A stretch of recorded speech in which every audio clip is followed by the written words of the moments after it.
Hello friends, नमस्कार। Welcome to my channel. तो चलिए स्टार्ट करते हैं आज का सेशन। ठीक है, आज हमारा भक्ति काल का तीसरा भाग है। ठीक है, तो आज हम लोग 101 से क्वेश्चन कंप्लीट प्रैक्टिस करेंगे और बहुत ही महत्वपूर्ण ये प्रैक्टिस है। तो पहला क्वेश्चन है कि निम्न में से कौन सा भक्तिकालीन कवि नहीं है? कौन सा भक्तिकालीन कवि नहीं है? तुलसीदास, चीत स्वामी, नंददास या फिर भिखारी दास। तो यहाँ पर जो भिखारी दास है ये भक्तिकालीन कवि नहीं है, ये भक्तिकालीन कवि नहीं है, ये रीतिकालीन कवि है। ठीक है, नेक्स्ट क्वेश्चन देखेंगे। नेक्स्ट है कि भक्ति काव्य को भारतीय चिंताधारा भक्ति काल को इस भारतीय चिंतन धारा का स्वाभाविक विकास किसने माना है? भारतीय चिंतन धारा का स्वाभाविक विकास किसने माना है? श्याम सुंदर दास ने, राम कुंवर वर्मा ने, हजारी प्रसाद द्विवेदी ने या फिर रामचंद्र शुक्ल ने। ठीक है, यहाँ पर इसका राइट आंसर क्या हो जाएगा? हमारा ऑप्शन नंबर शाह हो जाएगा। किसने माना है? तो हजारी प्रसाद। किसने माना है? हजारी प्रसाद द्विवेदी ने माना है। नेक्स्ट क्वेश्चन देखेंगे। नेक्स्ट है कि इंद्रावती का सूफी, एक सेकेंड, इंद्रावती को सूखी काव्य का अंतिम ग्रंथ किसने माना है? इंद्रावती को सूखी काव्य का अंतिम ग्रंथ किसने माना है? हजारी प्रसाद द्विवेदी, रामचंद्र शुक्ल, राम कुंवर वर्मा या फिर गणपत चंद्र गुप्त ने। यहाँ पर इसका राइट आंसर हो जाएगा हमारा क्या? ऑप्शन नंबर बा हो जाएगा। किसने माना है? रामचंद्र शुक्ल ने माना है। नेक्स्ट क्वेश्चन देखेंगे। नेक्स्ट है अपने पौरुष से हताश जाति के लिए भगवान की शक्ति और करुणा की ओर ध्यान ले जाने के अतिरिक्त दूसरा मार्ग ही क्या था? यह कथन किसका है? हजारी प्रसाद द्विवेदी का, धीरेन्द्र वर्मा का, नागेंद्र का या फिर रामचंद्र शुक्ल का। यहाँ पर इसका राइट आंसर हो जाएगा हमारा ऑप्शन नंबर द, ये रामचंद्र शुक्ल ने कहा था। नेक्स्ट क्वेश्चन देखेंगे। नेक्स्ट है कि अद्वैतवाद के प्रवर्तक कौन है? अद्वैतवाद के प्रवर्तक कौन है? शंकराचार्य हैं, वल्लभाचार्य हैं, मध्वाचार्य हैं या फिर रामानुजाचार्य हैं। अद्वैतवाद के प्रवर्तक, तो अद्वैतवाद के कौन है? शंकराचार्य हैं। ठीक है, नेक्स्ट क्वेश्चन देखेंगे। नेक्स्ट है कि अलवार संतों की संख्या कितनी मानी गई है? 12, 20, 14 या फिर 16। यहाँ पर इसका राइट आंसर हो जाएगा ऑप्शन नंबर आ हो जाएगा, 12 मानी गई है अलवार संतों की संख्या। नेक्स्ट क्वेश्चन देखेंगे। नेक्स्ट है कि तत्सुखी संप्रदाय के प्रवर्तक कौन थे? जीवाराम, स्वामी हरिदास, रामचरणदास या फिर प्राणनाथ। यहाँ पर इसका राइट आंसर हो जाएगा हमारा क्या? ऑप्शन नंबर आ, जीवानाथ थे। कौन थे प्रवर्तक? तो जीवा। नेक्स्ट क्वेश्चन है कि रसखान का वास्तविक नाम क्या था? नसीम खान, अब्दुल मोहम्मद, अली मोहम्मद, ठीक है, सैयद इब्राहिम या फिर अब्दुल। तो इनका वास्तविक नाम क्या था? तो सैयद इब्राहिम था। नेक्स्ट क्वेश्चन देखेंगे। नेक्स्ट है कि रुद्र संप्रदाय की स्थापना किसने की? वल्लभाचार्य ने, विष्णु स्वामी ने, निम्बारकाचार्य ने या फिर रुद्र स्वामी ने। तो यहाँ पर इसका राइट आंसर हो जाएगा हमारा क्या? ऑप्शन नंबर बा हो जाएगा, विष्णु स्वामी ने रुद्र संप्रदाय की स्थापना की। नेक्स्ट क्वेश्चन देखेंगे। नेक्स्ट है कि अर्थछाप के कवियों में प्रथम नियुक्त कीर्तनकार कवि कौन थे? प्रथम नियुक्त कीर्तनकार कवि कौन थे? नंददास, कृष्णदास, कुंभनदास या फिर सूरदास। यहाँ पर इसका राइट आंसर हो जाएगा हमारा ऑप्शन नंबर सा, कुंभनदास थे। कौन थे? तो कुंभनदास थे। नेक्स्ट क्वेश्चन देखेंगे। नेक्स्ट है कि मीराबाई की उपासना किस प्रकार की थी? दास्य भाव की, शाक्य भाव की, वात्सल्य भाव की, मधुर भाव की। तो इनकी जो उपासना थी वो मधुर भाव की थी। ठीक है, किसकी थी? मधुर भाव की थी। नेक्स्ट क्वेश्चन देखेंगे। नेक्स्ट है कि उज्जवल नीलमणि के रचयिता कौन है? रूप गोस्वामी, नरोत्तम स्वामी, मध्वाचार्य या फिर नाभा दास। तो यहाँ पर इसका राइट आंसर हो जाएगा ऑप्शन नंबर आ, रूप गोस्वामी है उज्जवल नीलमणि के रचयिता। नेक्स्ट है कि जुगलमान चरित के रचयिता कौन है? नंददास हैं, कृष्णदास हैं, अग्रदास हैं या फिर नरिहर दास हैं। तो यहाँ पर इसका राइट आंसर हो जाएगा हमारा क्या? ऑप्शन नंबर बा हो जाएगा, कृष्ण दास है। कौन है? तो कृष्ण दास हैं। नेक्स्ट क्वेश्चन देखेंगे। नेक्स्ट है कि विट्ठलनाथ ने वल्लभ संप्रदाय में किस तरह की पूजा पद्धति का समावेश किया? बालकृष्ण की उपासना, युगलोपासना या फिर राधा स्तुति या फिर काता भाव की उपासना। तो यहाँ पर इसका राइट आंसर हो जाएगा ऑप्शन नंबर बा, युगलोपासना इन्होंने अपनाई थी। नेक्स्ट है कि भंवर गीत के रचनाकार कौन है? सूरदास है, नंददास है, कृष्णदास है, नाभा दास है। भंवर गीत किसकी रचना है? तो नंददास की रचना है भंवर गीत।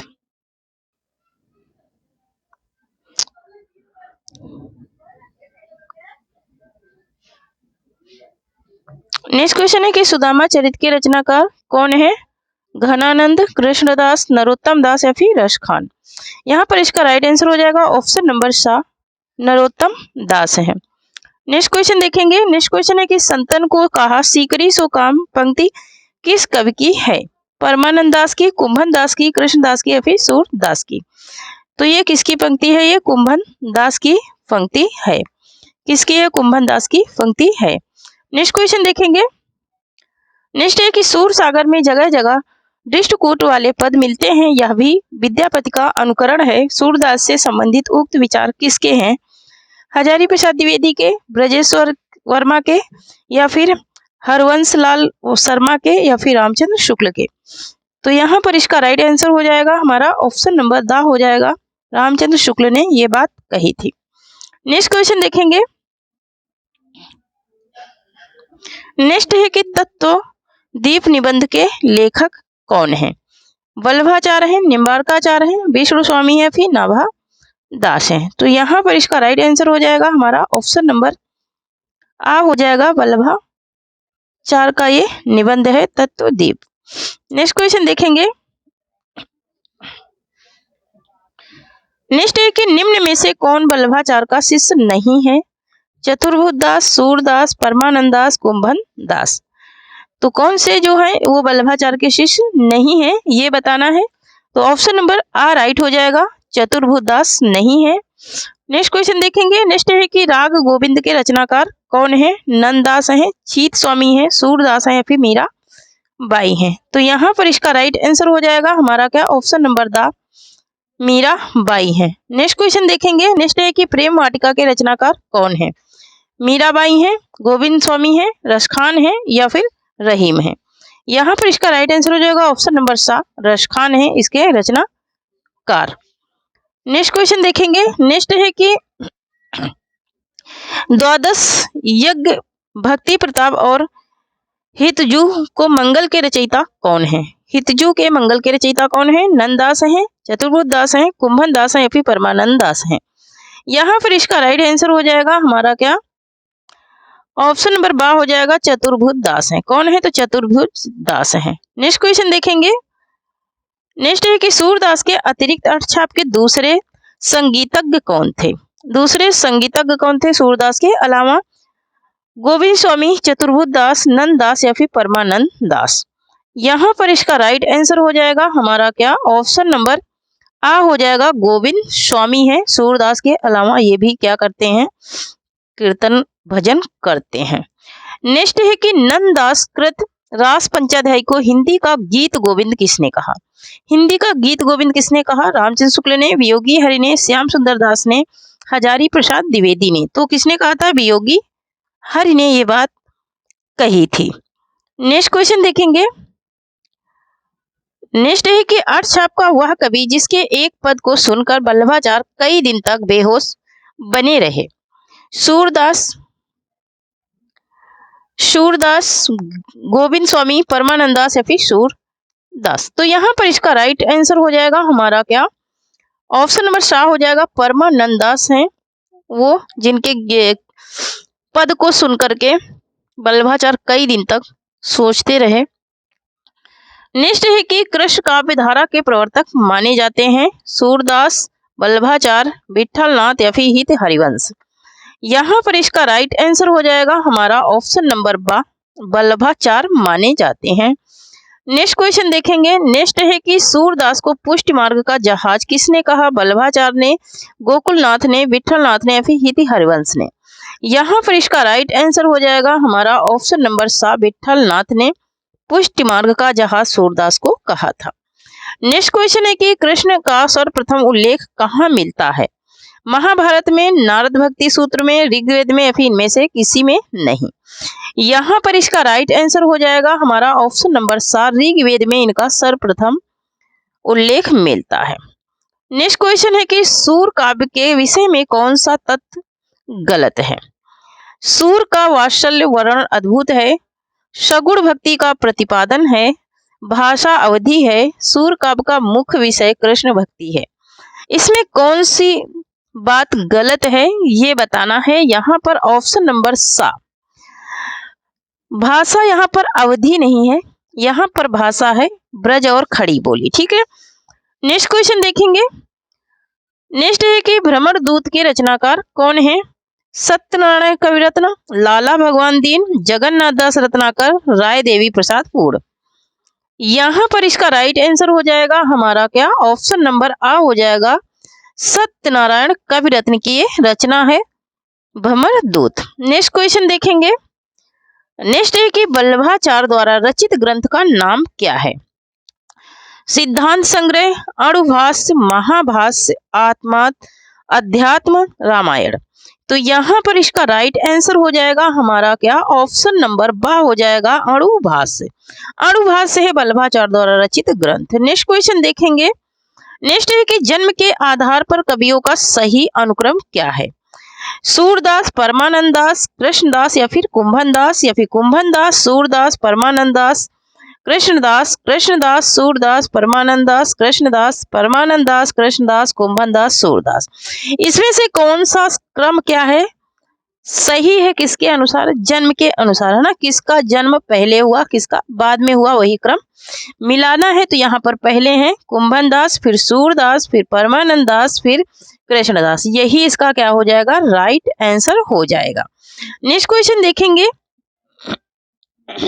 नेक्स्ट क्वेश्चन है, पुष्टि मार्ग की स्थापना किसने की? वल्लभाचार्य ने, रामानुजाचार्य ने, सूरदास ने, विट्ठल नाथ ने।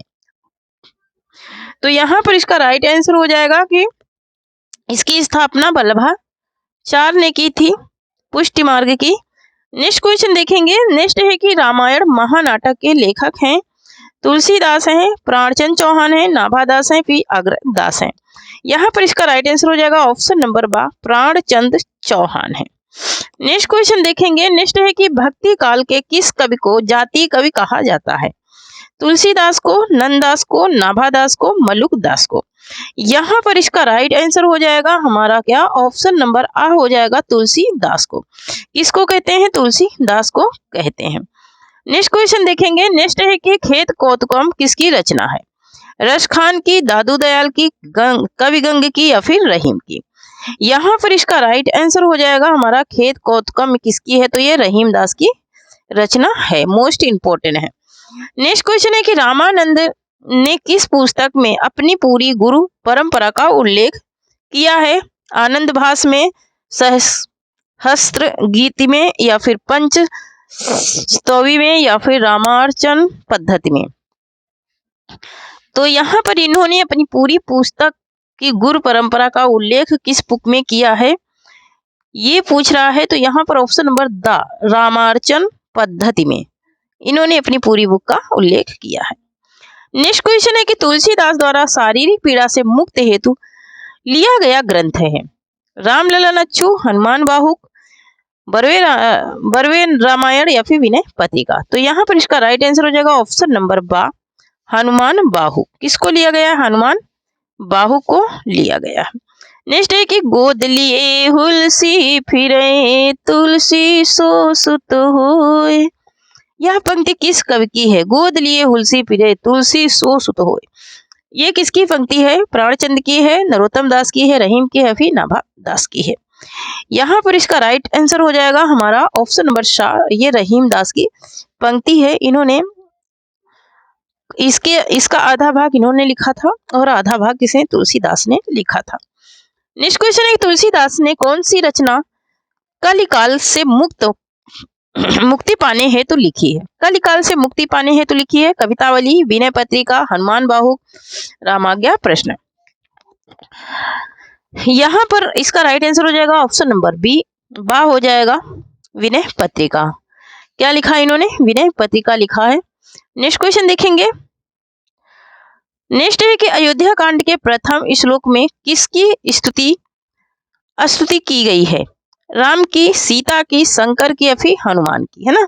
अयोध्या कांड के प्रथम श्लोक में, तो अयोध्या कांड के प्रथम श्लोक में किसकी की गई है? तो शंकर की गई है। ठीक है, किसकी की गई है? शंकर की स्तुति की गई है। नेक्स्ट क्वेश्चन देखेंगे।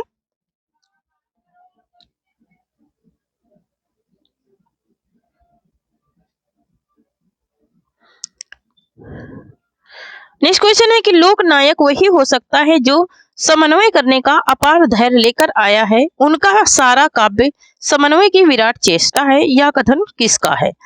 रामविलास शर्मा का, राम कुमार वर्मा का, रामचंद्र शुक्ल का या फिर हजारी प्रसाद द्विवेदी का? तो यहाँ पर ये पूछ रहे हैं, तो ये किसका है? ये हजारी प्रसाद द्विवेदी का है ना। लोक नायक की बात आ जाएगी तो हजारी प्रसाद द्विवेदी का हो जाएगा। ठीक है, और नहीं तो फिर रामचंद्र शुक्ल का रहेगा, क्योंकि सेम कथन ऐसे है रामचंद्र शुक्ल का भी। नेक्स्ट है कि सीतायन के रचयिता कौन है?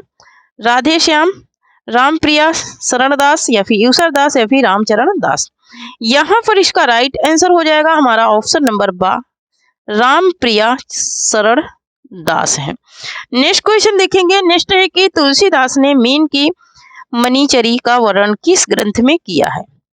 तुलसीदास ने मीन की शनिचरी का वर्णन किस ग्रंथ में किया है? बरवे रामायण में, कवितावली में, रामाज्ञा प्रश्न में, फिर इनमें से कोई नहीं, है ना। तो इन्होंने शनिचरी का वर्णन किया है किसमें? तो इन्होंने शनिचरी का वर्णन किसमें किया है? इन्होंने किया है कवितावली में। शनिचरी का वर्णन किसमें किया है? कवितावली में किया है। नेक्स्ट क्वेश्चन है कि हिंदी का जाति कवि किसे कहा जाता है? हिंदी का जाति कवि किसे कहा जाता है? कबीर को, तुलसी को, तो सूरदास को। ठीक है, यहाँ पर इसका राइट आंसर हो जाएगा हमारा क्या? ऑप्शन नंबर बा हो जाएगा, तुलसीदास को कहा जाता है हिंदी का जाति कवि। नेक्स्ट क्वेश्चन देखेंगे। नेक्स्ट क्वेश्चन है कि निम्न में से कौन सा खंड काव्य है? जानकी मंगल, पार्वती मंगल, दोनों या फिर विनय पत्रिका?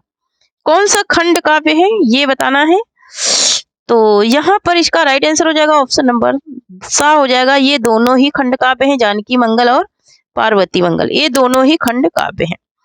नेक्स्ट क्वेश्चन है तुलसीदास को कलिकाल का वाल्मीकि किसने कहा? तुलसीदास को कलिकाल का वाल्मीकि किसने कहा? नाभादास ने, बल्लभाचार्य ने, अग्रदास ने या फिर रामचंद्र शुक्ल ने? यहाँ पर इसका राइट आंसर हो जाएगा हमारा क्या? ऑप्शन नंबर आ हो जाएगा, नाभा दास ने कहा है तुलसी को कलिकाल का वाल्मीकि। नेक्स्ट है कि रामानंद किस काव्यधारा के संबंधित थे? सगुण, संत काव्यधारा, कृष्ण काव्यधारा या फिर निगुण? तो यहाँ पर इसका राइट आंसर हो जाएगा हमारा क्या? ऑप्शन नंबर आ, सगुण काव्यधारा से क्या है ये संबंधित हैं। तो थैंक यू फ्रेंड्स, आज के लिए इतना ही। आज हमारा ये तीसरा भाग था भक्ति काल का, कल हम लोग चौथा भाग इसका करेंगे। ठीक है, क्योंकि हमारे 210 क्वेश्चन है टोटल पीडीएफ में। ठीक है, तो 210 की पीडीएफ जैसे ही कंप्लीट हो जाएगी वैसे आप लोगों को इसकी पीडीएफ भी मिल जाएगी, और 210 ये कंप्लीट करना ही है। भक्ति काल के मोस्ट इम्पोर्टेंट ये क्वेश्चन है। ठीक है, संपूर्ण सिलेबस से मैंने इसे बनाया है। ठीक है, तो थैंक यू, जय हिंद, जय भारत। जो लोग चैनल को सब्सक्राइब नहीं करे हैं प्लीज सब्सक्राइब करो, लाइक करें और शेयर करें। बस थोड़ी सी यही मदद चाहिए, यही थोड़ी सी रिक्वेस्ट है। ठीक है, क्योंकि एक वीडियो बनाने में बहुत टाइम जाता है, 5 से 6 घंटे चला जाता है। ठीक है, एक वीडियो कंप्लीट करने में, और बाद में कोई सब्सक्राइब नहीं करता, देख के वीडियो ऐसे चले जाते हैं, और लाइक तो बहुत ही कम आ रहे हैं। ठीक है, तो प्लीज़ थोड़ी सी मदद कीजिए। ठीक है, और जो लोग ऐसे ही वीडियो देख के जा रहे हैं, सब्सक्राइब करने में कोई भी पैसा नहीं लगने वाला है, इसलिए सब्सक्राइब